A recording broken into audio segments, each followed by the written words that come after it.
É sempre bom, né? Uma alegria muito grande poder estar aqui falando para a igreja. E uma responsabilidade também muito grande, porque nesta noite estamos sendo o porta-voz do Senhor à igreja, né? Temos a responsabilidade de trazer uma palavra que seja para edificar, exortar, consolar a igreja. Fora disso, não é de Deus. Então que o Senhor possa, né, por sua misericórdia, nos usar para que a igreja seja abençoada. Amém? E em Gênesis, irmãos, no capítulo 3, fala que o Senhor, Ele tinha um enorme prazer de se relacionar com o homem. E depois de todo o processo de criação de Deus, de todo aquele processo da criação, o homem ele foi criado por Deus, e Deus o visitava. Não é assim que a Bíblia diz? Deus o visitava, Deus passeava pelo jardim, e ali Deus se relacionava com o homem e com a mulher. E aquele processo estava baseado em um princípio, né?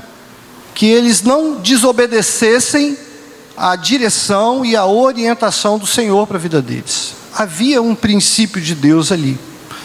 E se aquele princípio fosse rompido, eles poderiam ser penalizados pelo ato de desobediência daquele casal. Não é verdade? Interessante que não só ali no Velho Testamento, não só ali em Gênesis, mas em todo o Velho Testamento, nós observamos, irmãos, que Deus usou homens como anunciadores da palavra dele. Deus usou os profetas, Deus usou Ezequiel, Deus usou Samuel, Deus usou Jeremias, Isaías e tantos outros profetas foram usados da parte de Deus para poder anunciar aquilo que Ele queria falar ao seu povo, falar ao povo de Israel. E Ele usou aqueles homens, e aqueles homens direcionavam eles direcionavam aquele povo. E quando aquele povo se submetia à voz do Senhor através daqueles profetas, eles eram abençoados, eles eram vitoriosos, eles alcançavam os objetivos, porque eles davam ouvido o que o Senhor falava através dos profetas. E assim a gente observa em todo decorrer, em toda a trajetória do Velho Testamento, Deus usou homens como a boca dele para transmitir a palavra dele ao seu povo. Sempre Deus fez assim. No Novo Testamento não foi diferente. O Senhor usou homens, mulheres que eram porta-vozes do Senhor ali naquele momento. E o Senhor usou o seu próprio Filho para poder trazer e anunciar a sua palavra ao seu povo, com uma mensagem de boas novas. João Batista ali anunciando a mensagem do arrependimento, pregando o evangelho do arrependimento. E depois Jesus veio para poder selar o que Deus tinha de melhor para o seu povo, através de Jesus. Em Hebreus, capítulo 1, no versículo 1 e 2, diz assim: Deus nos falou antigamente aos nossos pais pelos profetas, e hoje nos fala pelo seu Filho. Então, é muito perceptível que Deus sempre desejou se relacionar com a sua igreja, se relacionar com o seu povo. Uma igreja onde não há essa relação de intimidade entre Deus e o seu povo, é uma relação vazia enquanto igreja de Deus. Nós precisamos ouvir a voz do Senhor, nos relacionar com Ele, aí a igreja vai se tornar uma igreja uma igreja ativa, uma igreja vibrante, uma igreja aonde o corpo está em movimento, né? Uma igreja em que o corpo esteja em movimento, em favor do reino de Deus. A Bíblia, irmãos, ela está assim recheada de palavras que nos fazem entender que Deus sempre quis ter esse tipo de relacionamento. E a gente pode ler em várias passagens, buscar-me-eis e me achareis quando me buscardes de todo o vosso coração, não é? Pedi, dar-se-vos-á, batei e acharei, não é assim? Quantos versículos bíblicos falam acerca do relacionamento de Deus com o seu povo? E nós como pais, nós representamos a figura de Cristo, né, para os nossos filhos. Nós como pais, nós falamos aos nossos filhos, nós ensinamos aos nossos filhos, nós orientamos os nossos filhos, nós dizemos a eles o que é certo e o que é errado fazer. Nós temos esse cuidado de orientar os nossos filhos o que é melhor para a vida deles. Quando eles cometem um erro, o pai vai lá e exorta o filho, o pai chama a atenção do filho, mas a intenção do pai é que o filho, ele faça o que é certo, ele faça o que está no coração do pai. Nenhum pai deseja o mal para o seu filho, muito pelo contrário, todo pai quer o bem do seu filho. Alguns de nós aqui provavelmente já em algum momento da vida, no processo de educação dos filhos, em algum momento pode ser que você já tenha dito assim: eu cansei de falar com você a mesma coisa. Algum pai já falou assim com o seu filho? Eu já cansei de falar com você, eu não falo mais. Quem já fez isso? Levanta a mão. Eu fiquei até preocupado, eu achei que só eu tivesse falado isso com meus filhos. E aí você fala assim: ó, já não aguento mais, de tanto falar a mesma coisa e você não ouve, então eu desisto. Nós somos assim. E assim, irmãos, é o desejo de Deus conosco, não é verdade? Ao longo dos anos de caminhada com o Senhor, eu acredito ter vivido várias enormes experiências com o Senhor, e experiências diversas com Deus. Experiências onde eu vi manifestações de cura aqui, ó. Quem já presenciou alguma manifestação de cura aqui neste lugar? Quem já teve essa experiência de presenciar? Eu presenciei. Eu tenho esse privilégio de ter presenciado, de ter visto Deus agir com poder e curar. Eu estive na convenção da DONEP algum tempo atrás, alguns irmãos aqui estiveram.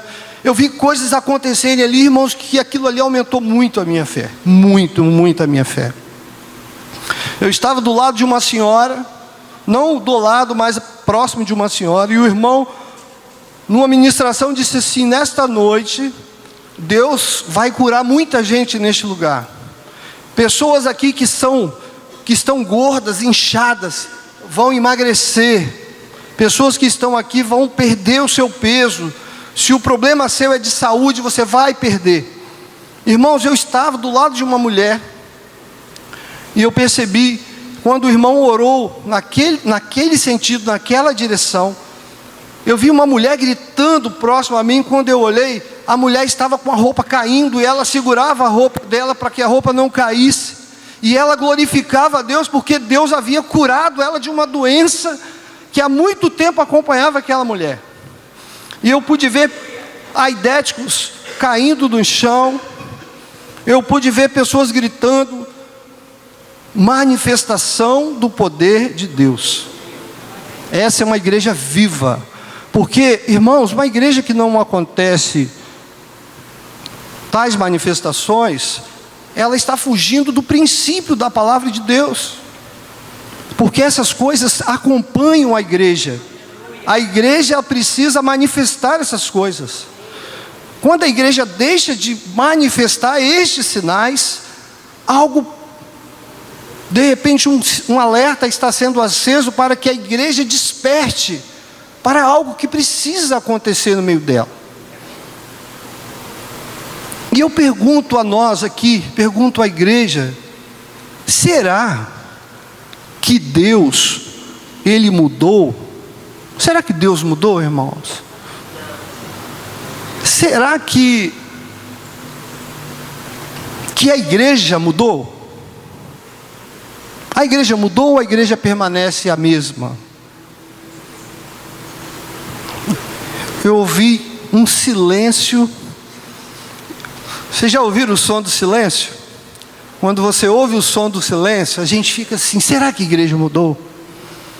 Nós podemos mudar sim, irmãos. Nós vivemos em um século em que a tecnologia tem alcançado patamares enormes. Muita coisa tem acontecido, tudo online, tudo ao mesmo tempo, tudo acontece na mesma hora, a gente vê tudo acontecer, você tem acesso a tudo. E as pessoas, elas esfriaram um pouco, né? Há pouco tempo a gente comentava de quando a gente marcava um compromisso com a turma da igreja, os jovens da igreja, a gente ligava, aliás, não tinha telefone, né? E a gente combinava no domingo assim: ó, sábado nós vamos jogar vôlei lá na praia. E aí quando dava o sábado, a gente ia na expectativa que os outros estivessem lá, porque não tinha como ligar, mandar uma mensagem, um WhatsApp: ó, estou chegando, estou indo. Não tinha isso. A gente tinha que ir na certeza de que alguém ia estar lá, né, Penha? Não era assim? Se não, quantas vezes a gente chegava lá e voltava, porque ninguém ia. Mas era assim. Mas hoje não, hoje é tudo muito fácil, né? Tudo muito conectado. Então é difícil você não conseguir. Mas por incrível que pareça, irmãos, todo esse processo de facilidade, de certa forma, acabou trazendo para a igreja, do modo geral, para as pessoas, do modo geral, um certo comodismo. Hoje você deitado no sofá, você fecha a cortina, você abre a cortina, você liga a TV, você desliga a TV, está calor, você liga o ar-condicionado, né? Quando você quer um lanche, você pede um iFood, manda, né? Tudo contribui para a tranquilidade, para o bem-estar. Só que tudo isso tem um preço. E tem refletido na vida da igreja. Era muito comum, de fato, a gente presenciar manifestações do poder de Deus. Já foi dito aqui, eu me recordo de um período em que presenciávamos 30, 40 pessoas se convertendo, 30, 40 pessoas se rendendo aos pés do Senhor. Eu lembro uma vez que nós estávamos lá no auditório da UFES, e houve uma reunião como essa, de domingo, em que uma pessoa caiu possessa, endemoniada, no chão, lá naquela quadra de esportes. E aquela pessoa, ela vomitou, no momento em que estava sendo feita a oração de libertação por aquela vida. E aquela pessoa, ela vomitou. E ela vomitou um prego. O Eli que está aqui deve lembrar disso. Vomitou um prego. Sabe o que era? Um prego de caixão, de um trabalho de macumba que havia sido feito para aquela mulher. Esse irmão que está aqui, ele levanta a mão. Ele recolheu, não recolheu aquele prego, colocou lá em algum recipiente, em algum lugar, e levou para casa.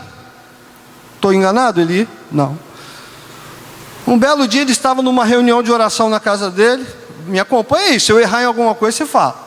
Ele estava numa reunião na casa dele. O Senhor usou uma pessoa, e a pessoa falou bem assim: aqui dentro da sua casa tem um trabalho de morte. Esse trabalho não foi feito para você não, mas ele está aqui dentro da sua casa. O que é isso, irmãos? Isso é manifestação do poder de Deus. Porque quando a igreja ela está em sintonia com o Espírito Santo de Deus, Deus, ele direciona a igreja. Deus, ele vai dar a direção. Deus vai dar a orientação necessária para a igreja. Ainda que a direção que nós tomemos seja uma direção errada, o Senhor vai falar, não, o caminho é este. O caminho é este aqui. Então, talvez a intenção do Eli, que aqui está, tenha sido uma. Mas o Senhor falou, o que você está fazendo com isso aqui? Qual é o motivo disso estar dentro da sua casa?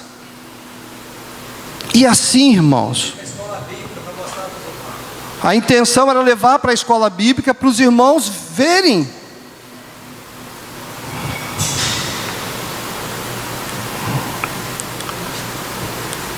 Tem aqui uma irmã, ela está aí, Luzia, levanta a mão. Luzia, está por aí? Valdivino, está lá atrás. Luzia fez parte do meu grupo familiar durante muito tempo. E a Luzia, ela viveu durante muito tempo no espiritismo. A Luzia se converteu e ela foi acompanhada por nós no grupo familiar. Toda reunião do grupo familiar, a Luzia ficava possessa. E ela caía no meio da reunião do grupo familiar. E nós orávamos, repreendíamos, ela era liberta. Na semana seguinte, se manifestava novamente, ela caía.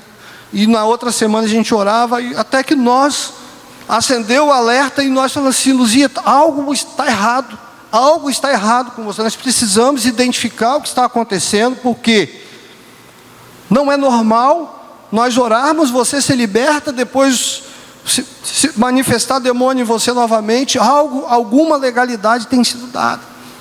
E aí, Luzia, fica aí, Luzia, me dá licença para eu contar uma historinha aqui te envolvendo, tá? E aí um dia, Luzia, ela pode depois confirmar se algum irmão tiver com alguma dúvida, e se eu também não for fiel ao que aconteceu, você me corrige depois. Mas a Luzia, ela estava na casa dela, e Luzia chorava muito, porque ela não queria viver aquilo, ela estava caminhando na presença do Senhor, ela estava ali, firme, caminhando, e sempre acontecia aquilo com ela. Até que um dia nós começamos a orar naquele sentido para que Deus mostrasse. E ela teve um sonho. Tem muito tempo isso, irmãos. Pode ser que não seja exatamente assim, mas eu creio que sim, porque eu guardei muito bem o que aconteceu. E a Luzia dizia que ela ficava ouvindo barulhos dentro da casa dela, objetos arrastando de um lugar para o outro. E ela teve um sonho. Nesse sonho, no sonho ela acordava e levantava da cama, isso, Luzia, e você olhava embaixo do colchão, porque no sonho você levantava o colchão e olhava. E ela acordou, lembrou do sonho, levantou o colchão. Quando ela levantou o colchão, ela encontrou uma carta embaixo do colchão. Foi isso, Luzia? E quando ela leu aquela carta, era uma mensagem que ela usava, ela lia no espiritismo, né? Uma carta que era utilizada no espiritismo. E aí ela pegou aquele pedaço de papel e não sei se ela rasgou, queimou, ou se a gente queimou depois, mas o fato foi, irmãos, depois que aquilo ali aconteceu e que ela identificou aquilo ali, nunca mais houve problema de possessão na vida da Luzia. Foi liberta. Isso é o que, irmão? Poder de Deus. É Deus falando à sua igreja. Deus se manifestando no meio do seu povo.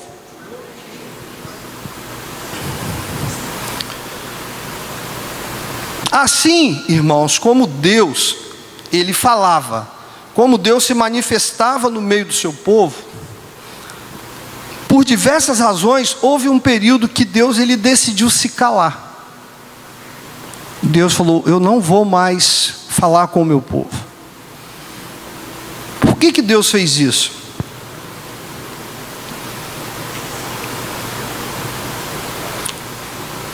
Porque sendo Deus um Pai tão amoroso, um Pai que tem prazer em se relacionar com o seu povo, no meio do seu povo, por que de repente esse Deus decide ficar em silêncio? Ele decide não responder mais as indagações, os questionamentos, as orações do seu povo. Por que que Deus de repente decide se calar? Tem que ter um motivo, não é? E Deus decidiu se calar. Os irmãos lembram de Gênesis 3? Quando Deus se relacionava ali e falava com Adão e Eva, após o pecado cometido da desobediência de Adão e Eva, o próprio casal sentiu-se envergonhado diante de Deus. E eles não queriam se apresentar a Deus quando Deus se apresentava ali, quando Deus aparecia ali no meio deles. E eles se esconderam porque eles sentiram vergonha de Deus. E lá na frente, no verso 24, lá para o final do capítulo 3, Deus expulsou aquele casal do jardim, e eles foram colocados para fora. Então toda a vida que era vivida ali dentro daquele princípio de Deus para a vida dele, foi rompido, e eles tiveram que se alimentar através do suor do próprio rosto, eles tiveram que batalhar, né? Algumas sentenças foram proferidas ali a Eva, a Adão, por causa da desobediência deles. Às vezes nós estamos na presença de Deus maravilhosamente bem, Deus abençoando, Deus nos usando, de repente a gente entra num processo de rebelião, de desobediência a Deus. O que acontece? Deus ele vai se afastando, porque Deus não compactua com o pecado, Deus não se relaciona com o pecador, com o pecado. Deus se relaciona com o pecador no sentido de libertá-lo, de tirar o pecado dele. Mas Deus abomina a rebelião, Deus abomina a desobediência. Deus abomina. E aí, Deus expulsou aquele casal do jardim. E no Velho Testamento, quando você lê Juízes, você vê uma sequência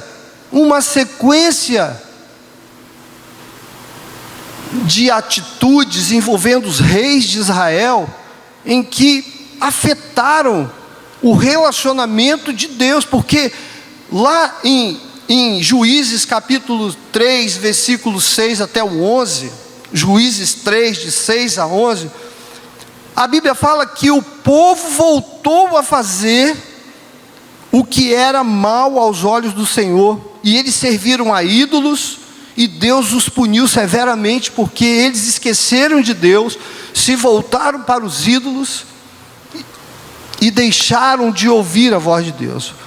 E como o Senhor, Ele tinha todo o interesse em restaurar a sorte do seu povo, em abençoar o seu povo, Deus ele providenciava uma pessoa que iria chegar lá, um libertador que ia chegar e ia trazer uma palavra, ia orientar aquele povo, e aquele povo voltava para a presença do Senhor. Passavam-se alguns anos, passavam-se alguns meses, sei lá. Aquele povo que um dia tinha feito o que era mal aos olhos do Senhor, e que se arrependeram dos seus pecados, e que se converteram ao Senhor novamente, abandonando a idolatria, com pouco tempo depois, aquele povo voltava a fazer o que era mal aos olhos do Senhor. Aí observem que em Juízes, novamente, já no mesmo capítulo 3, no verso 12 ao 15, Juízes 3, de 12 a 15, a Bíblia diz que eles voltaram a fazer o que era mal aos olhos do Senhor. E a palavra diz que eles iam se repetindo e mostrando a dureza e a inclinação deles com o pecado e a idolatria. Aquilo era constante. Se você ler em Juízes, você vai ver a história dos reis de Israel. Reinou tanto tempo, fez o que era mal aos olhos do Senhor. Reinou tanto tempo, fez o que era mal aos olhos do Senhor. Uma sequência de reis que praticavam o que era mal. E quando aqueles homens faziam o que era mal, eles estabeleciam ali estátuas, e eles levantavam ídolos para ser adorado, e o povo ia atrás daquilo que os reis determinavam na época. E aquilo era abominação para Deus, era abominação para o Senhor, e o Senhor vinha e castigava aquele povo. E aquele povo sofria, porque eles estavam na desobediência a Deus. Lá em Crônicas, segundo Crônicas 3,16, no reinado do rei Zedequias, ele também fez o que era mal aos olhos do Senhor. O povo, sabe o que o povo fazia quando os profetas eram levantados? Quando Deus usava um profeta para levar uma palavra para aquele povo zombava dos profetas. Aquele povo não dava ouvido ao que os profetas anunciavam, e eles zombavam, eles rejeitavam os mensageiros do Senhor. Por vezes aquele povo se voltava para os ídolos e se esquecia de Deus, mas Deus sempre levantava um libertador, até que um dia o Senhor se cansou, assim como eu já me senti esgotado com algumas coisas do meu filho. Às vezes eu chamo a atenção dele, às vezes, como nós levantamos a mão aqui, chega uma hora que você fala: eu desisto, chega, deixa quebrar a cara. E foi assim que aconteceu com o povo de Israel. O Senhor, Ele decidiu se calar diante daquele povo. E esse período, irmãos, eu estava até conversando no grupo familiar, porque Deus colocou essa palavra no meu coração. Eu estava até comentando no grupo familiar, aí comentei com a Diva, o Zezinho, os demais irmãos, porque eu não sei se você tem uma Bíblia aí, uma Bíblia impressa como essa. Entre o último livro do Velho Testamento e o primeiro do Novo Testamento, entre Malaquias e Mateus, algumas Bíblias têm uma página em branco. Eu não sei se na sua tem uma página em branco. Nessa minha aqui já não tem, mas assim, eu já tive Bíblia que tinha a página em branco. Os irmãos sabem o que significa aquela página em branco que tem ali entre o livro de Malaquias e o Evangelho ali de Mateus?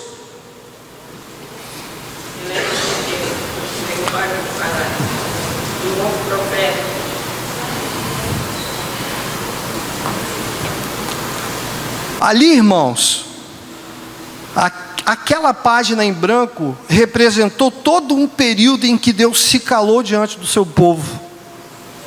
Representou um período de silêncio de Deus.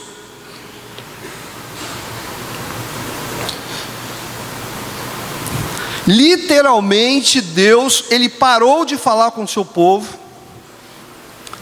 Esse período durou aproximadamente 400 anos.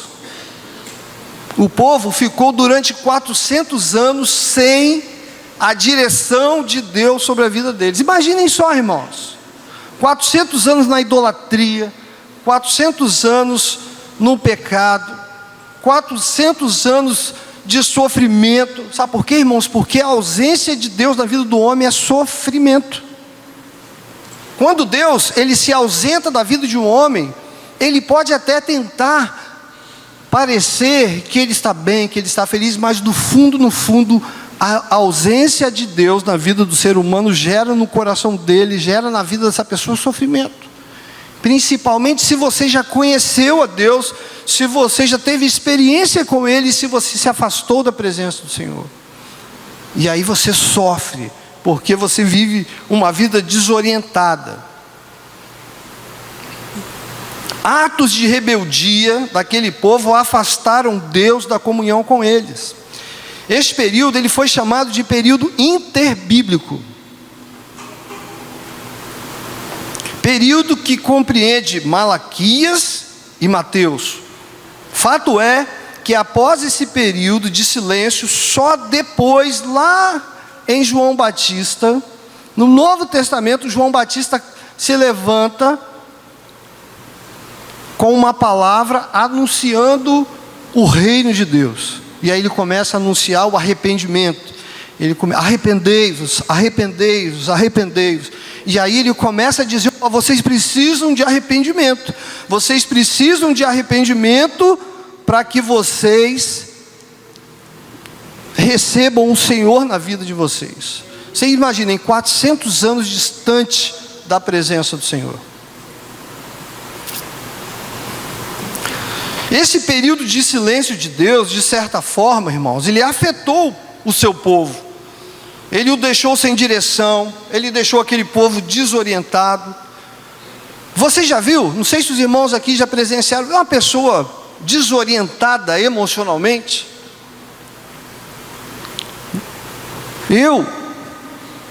Quando eu estava na polícia, quando eu trabalhava na polícia, muitas vezes a gente ia atender pessoas com problema mental.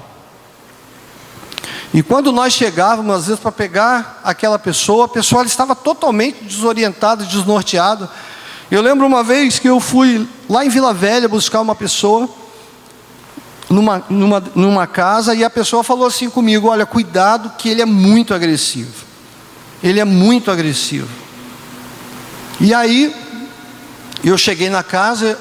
Quando eu olhei pela porta, ele estava deitado na cama. E quando ele olhou de lado, ele virou a cabeça e viu a gente. Ele levantou, na hora que ele olhou, já levantou correndo e veio para cima de mim, irmãos, mas me deu um soco. Na hora que ele deu o soco, eu abaixei. Eu me abaixei, estava com a boina voou. Era um morro. E a gente teve muita dificuldade para dominar aquele homem e levar para o hospital. É o reflexo de uma pessoa desorientada, né? Falar claramente o que leva a pessoa a ficar desorientada. Irmãos, quando você está desorientado, você não lembra o que aconteceu no dia seguinte, no outro dia você está com o seu corpo arrebentado, porque todos os seus músculos, você contrai, você faz uma força incrível ali, para você colocar aquela pessoa sentada, é uma dificuldade incrível, porque ela não dobra a perna, ela não se curva, é algo terrível. Terrível, terrível. Reflexo de uma pessoa desorientada, desequilibrada, afetada emocionalmente. Então dessa forma é que o povo de Israel, o povo viveu desorientado, ficou perdido, o povo ficou desorientado, perdido, sem saber o que fazer. Imaginem, irmãos.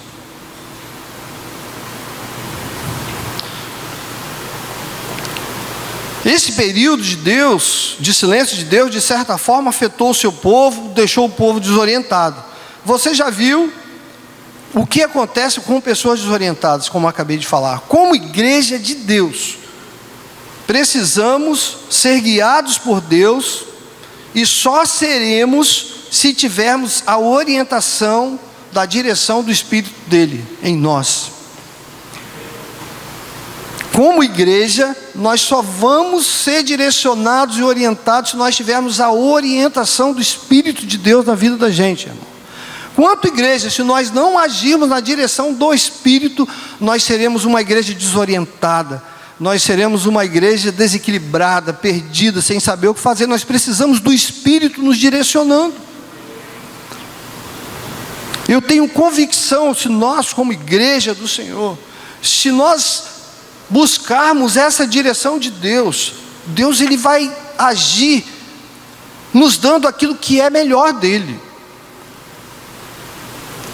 Nós precisamos criar essa dependência do Espírito Santo, criar essa dependência, não que nós como igreja hoje estejamos descartando o Espírito Santo, não, mas nós precisamos viver nessa dependência. Não tem quando você toma atitudes, que depois que você toma, você fala, fiz besteira, porque se eu tivesse pensado mais, se eu tivesse buscado mais orientação, eu teria feito a coisa certa. É isso. É buscar a direção para tomar a decisão certa. É buscar a orientação de Deus para não fazer besteira, não tomar a decisão errada.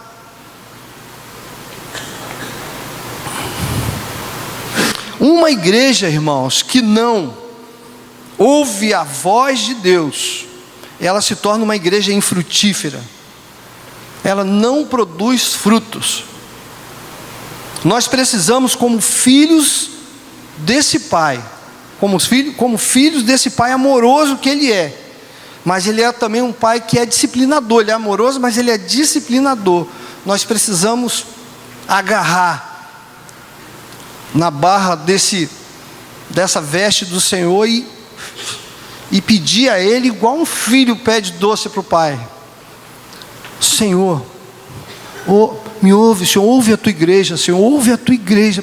A igreja precisa que o Senhor ouça o clamor do seu povo, ouça o clamor da sua igreja, Senhor, ouça o clamor do seu povo. Irmãos, com a família de Jacó não foi diferente. Quando a família de Jacó se deslocou para o Egito, durante aquele período que a família de Jacó foi para o Egito, aquele período lá no Egito, o povo se desviou da palavra, do propósito de Deus para aquele povo de Israel. E ali eles se dobraram aos ídolos novamente.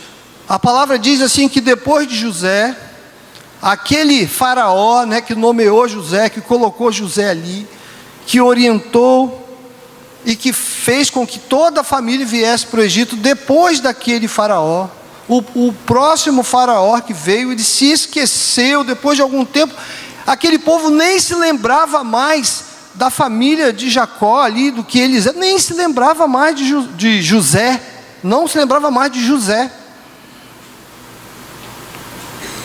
porque o povo ele se voltou para a idolatria. O povo começou a adorar a imagens e a se prostrar diante de imagens, esqueceram do Deus de Israel, esqueceram do verdadeiro Deus e se contaminaram com tudo aquilo que o Egito tinha a oferecer para eles.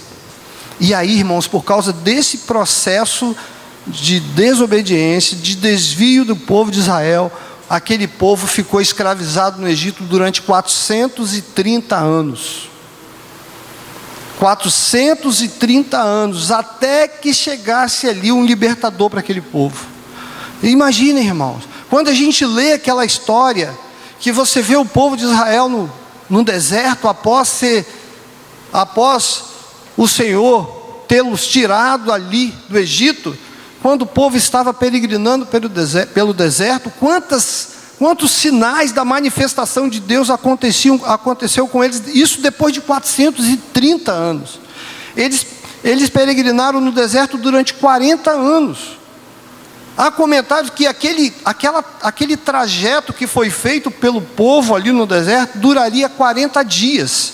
E eles levaram 40 anos circulando no deserto, dando voltas no deserto, porque era um povo duro de coração, era um povo que não ouvia, era um povo que não obedecia, era um povo que não esperava uma oportunidade para se dobrar à idolatria, presenciando ali sinais, presenciando o poder de Deus ali, que estava guiando aquele povo. Eles viam sinais de Deus ali, mas bastou Moisés subir o monte Sinai para buscar as tábuas da lei. Aquele período que Moisés ficou lá, o povo se voltou para a idolatria e fizeram um bezerro de ouro e começaram a adorar novamente, porque o coração deles estava voltado para o pecado, para a idolatria. Deus tentou, irmãos, ao longo de toda a trajetória bíblica, Deus sempre tentou se relacionar com o seu povo. Deus sempre tentou se relacionar com aquele povo que Ele chama de seu. Sempre. Embora, irmãos, nós não estejamos vivendo no Antigo Testamento, o nosso Deus, Ele continua o mesmo, e Ele poderá endurecer o seu coração se nós, como igreja do Senhor, negligenciarmos a sua vontade e nos voltarmos para o pecado da idolatria. Irmãos, quando eu falo de idolatria, pode ser assim: Ricardo está falando, mas eu não vou me voltar para nenhuma imagem, não vou me prostrar diante de uma imagem e adorar a imagem. Quando eu falo o pecado da idolatria, eu estou dizendo que a idolatria pode ser para você tudo aquilo aonde o seu coração está. Aonde está o seu tesouro, aí está o seu coração. Qual é o pecado da idolatria que tem ocupado o seu coração? O que tem sido mais importante para você? O que você tem dado mais valor na sua vida? Se você negligencia, se você tem negligenciado a Deus e dado mais valor a outras coisas, cuidado, porque ali pode estar o seu tesouro. E aí você pode estar idolatrando algo que não é o Senhor. E nesse aspecto, Deus, Ele quer de nós, irmãos, Deus, Ele quer a primazia, Deus, Ele quer ser o primeiro em nós. Ele não quer que você primeiro se dedique a outras coisas. Se sobrar tempo eu vou, se sobrar tempo eu faço. Não, não é isso. O Senhor, Ele quer ser primeiro, Ele quer ser prioridade. Buscar primeiro o reino de Deus, buscar primeiro a justiça de Deus. Então o Senhor, Ele quer de nós esse grau de envolvimento com Ele, irmãos. Pode ser que o objeto da sua idolatria seja o seu carro. Pode ser que o objeto da sua idolatria seja o seu carro, porque a pessoa vai entrar no seu carro, a pessoa, se ela não bater ali, sacudir a poeira, de repente, poxa, o irmão entrou, sujou meu carro todo. Pode ser que o objeto da sua idolatria seja um bem material. Pode ser que o objeto da sua idolatria seja uma pessoa. Pode ser que o objeto da sua idolatria não seja o próprio Deus. E aí você se volta para algo que não é o Senhor na sua vida, e você passa a se dedicar mais àquilo, e o Senhor em segundo plano. Você está idolatrando algo ou alguma coisa e esquecendo-se de Deus. Cuidado, irmãos. Essa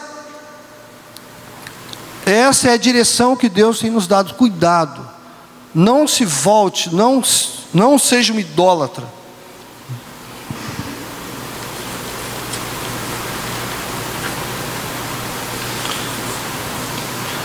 Como nós estamos hoje aos olhos de Deus?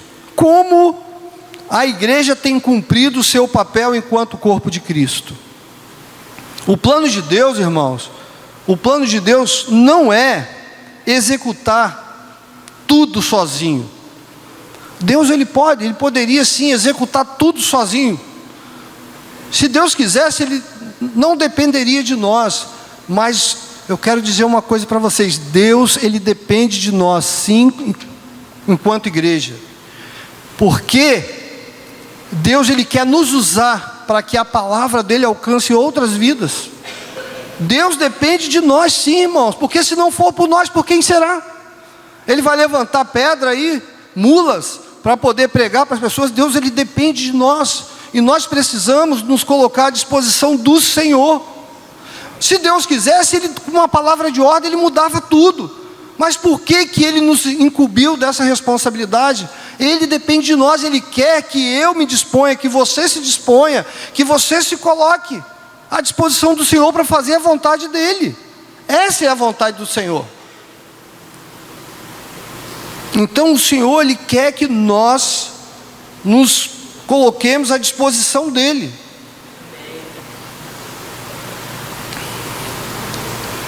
O Senhor, irmãos, Ele tem desejo de que a igreja dele, de que a igreja do Senhor, ela se coloque à disposição dele. Nós precisamos nos colocar à disposição do Senhor. Deus, Ele pode ficar em silêncio diante de alguns quadros na vida da gente, sabia, irmãos? Deus, Ele pode ficar em silêncio como uma resposta. Muitas vezes você está atravessando um problema, uma enfermidade, um problema de desemprego, um problema qualquer, e aí você ora a Deus e pede a Deus uma resposta. Fala: Senhor, eu estou passando por isso, Senhor, eu preciso de que o Senhor atenda o meu pedido, o meu clamor. E Deus não fala nada, Deus não te responde, Deus não te dá uma orientação, e você fica assim: meu Deus, o que está acontecendo? Deus não fala nada, ninguém me fala nada, eu estou perdido, eu preciso de uma palavra. Mas, irmãos, Muitas vezes o silêncio de Deus, ele pode ser uma resposta para você. O Senhor, ele tem o tempo certo de cumprir o seu propósito. Ele tem um tempo certinho, irmãos, de cumprir. Não pense que a sua oração está sendo ignorada por Deus porque o seu pedido não foi atendido. Deus não te ignorou, Deus não te abandonou porque você orou e pediu, Deus não te respondeu, porque o silêncio de Deus pode ser uma resposta para você.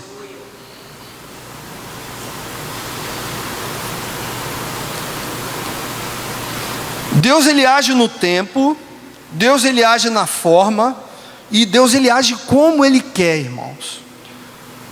Muitas vezes nós queremos que Deus faça aquilo que nós queremos no nosso tempo, na nossa hora, mas Deus não é assim. Deus, ele age da maneira dele. Irmãos, Jesus, ele estava pendurado numa cruz. Ele estava lá, sendo crucificado, estava pendurado numa cruz, e Jesus pediu a Deus, e Deus deu o silêncio dele como resposta a Jesus.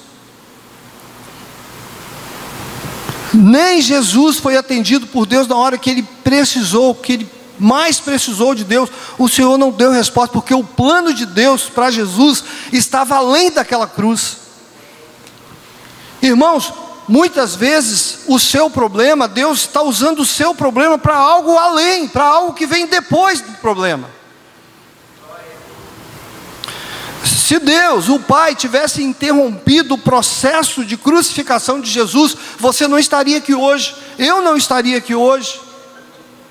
Havia um plano de Deus ao levar o filho dele para ser crucificado. Ele não poupou o próprio filho por causa de mim, ele não poupou o próprio filho por causa de você que está aqui. E nós precisamos entender que Deus, se ele foi capaz de entregar o próprio filho dele para ser crucificado por mim e por você, o que é que nós, como filhos hoje, regenerados, o que é que nós estamos fazendo para retribuir a Deus por aquilo que ele fez por nós? O qual tem sido a sua contribuição para o reino? O que é que você tem feito como filho de Deus? Qual tem sido? Ou você tem idolatrado outras coisas, ou você tem se dedicado a outras coisas, ou o seu tempo todo está envolvido nas suas atividades profissionais, ou então o seu tempo está envolvido na final de uma partida de futebol. Eu gosto muito de futebol, irmãos. Nós precisamos entender que a primeira coisa na nossa vida tem que ser o reino de Deus, a justiça de Deus. Precisamos entender isso, isso precisa fazer parte da nossa vida, irmãos. Muitas vezes Deus fala, muitas vezes você pede, Deus está falando com você, mas você não ouve.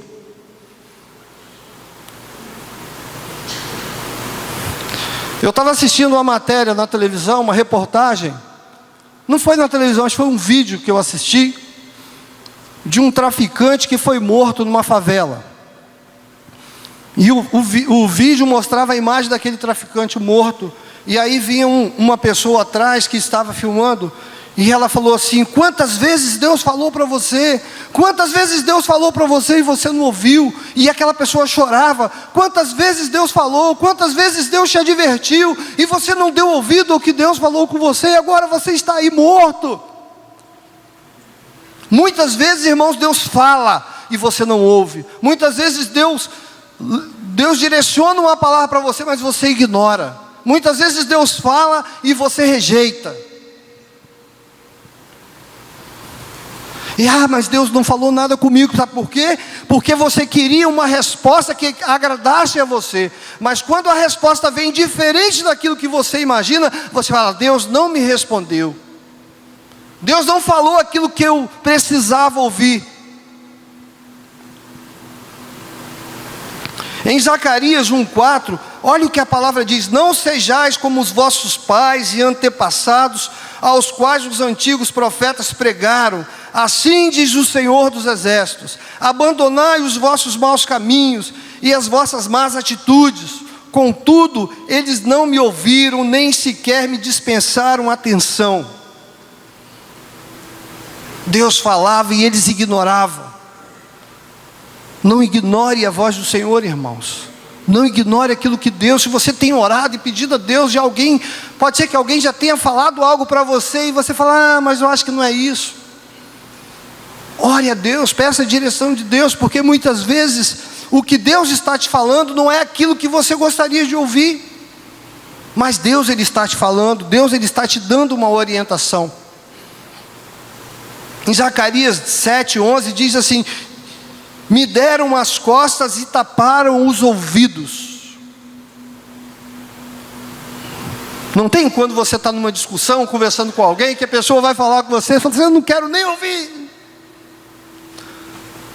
Eu não quero te ouvir. Aí você tapa o ouvido e você vira as costas para a pessoa, ignorando a pessoa.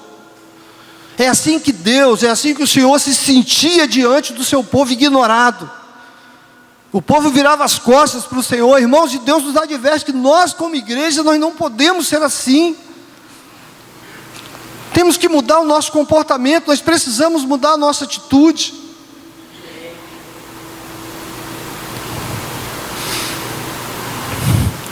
Muitas vezes, irmãos, a resposta de Deus pode ser o que você não gostaria de ouvir. Às vezes Deus fala e você não entende. Às vezes Deus fala e você, não é isso não, Senhor. Não é isso que o Senhor está falando, não.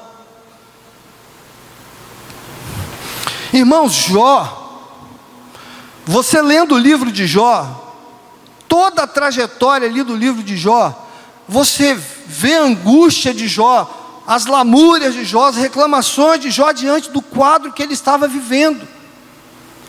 E ele começa a questionar a Deus e a chorar e a cobrar de Deus e pedir uma resposta. E ele falava, Senhor, por que, Senhor? Por que, Senhor? Por que, Senhor? E Jó ia perguntando os porquês dele, por que, Senhor? E ele ouvia como resposta o silêncio de Deus. Quando Deus decidiu falar com Jó, o Senhor não respondeu nenhuma das indagações feitas por Jó. Tudo que Jó perguntou a Deus, Deus deu outro. Não tem quando você pergunta assim, qual é a cor daquele carro, aí você fala bem assim, hoje eu vou jantar bife. Você pergunta uma coisa e responde outra. Em Jó, acho que Jó 28, se eu não me engano, depois disto, 38:1, depois disto, o Senhor, do meio de um redemoinho, respondeu a Jó, quem é este que escurece os meus desígnios com palavras sem conhecimento? Cinge, pois, os lombos como homem, pois eu te perguntarei, é tu que me farás saber, onde estava tu quando eu lançava os fundamentos da terra? Dize-mo, se tens entendimento, quem lhe pôs as medidas, se é que sabes, que o sabes, ou quem estendeu sobre ela o cordel, sobre que estão fundadas as suas bases, ou quem lhe assentou a pedra angular? Quanto às estrelas da alva, juntas alegremente cantavam, e rejubilavam todos os filhos de Deus? Ou quem encerrou o mar com portas, quando irrompeu da madre, quando eu lhe pus as nuvens por vestiduras e a escuridão por fraldas, quando eu lhes tracei limite? E aí Deus vai falando para ele, olha, você sabe disso? Quem fez isso? Você sabe quem fez isso? Você sabe o que eu fiz para você me indagar, para você me questionar? E aí o Senhor começa a traçar. Se os irmãos lerem o 38, vai para o 38, vai para o 39, Deus massacrando Jó ali, falando, deixa, olha só, quem é você para me questionar? Olha só quem sou eu, olha só quem eu sou o seu Deus, eu faço com você o que eu quero. Eu faço com você o que eu quero. Quem é você para me questionar? Aí lá no 43, então Jó respondeu ao Senhor e disse, sou indigno, que te responderia eu? Ponho a mão na minha boca, uma vez falei e não replicarei, aliás, 2 vezes, porém não prosseguirei. Então ele quando ele ouviu de Deus, ele começou a se sentir digno de questionar a Deus, de querer saber de Deus por quê. Por que, Senhor? Por que eu estou passando por isso? Por que, Senhor? Aí Deus, quem é você, rapaz? Quem é você para me questionar? Você sabe quem sou eu? Olha aqui no 38, lê aqui o capítulo 38 e 39, que você vai ver quem é Deus. E é isso, irmãos, que o Senhor, Ele nos diz nessa noite: quem é você para me questionar? Se eu falar com você, se eu me silenciar diante de você, se eu te der uma resposta diferente da que você gostaria de ouvir, eu sou Deus. Eu sou o seu Deus.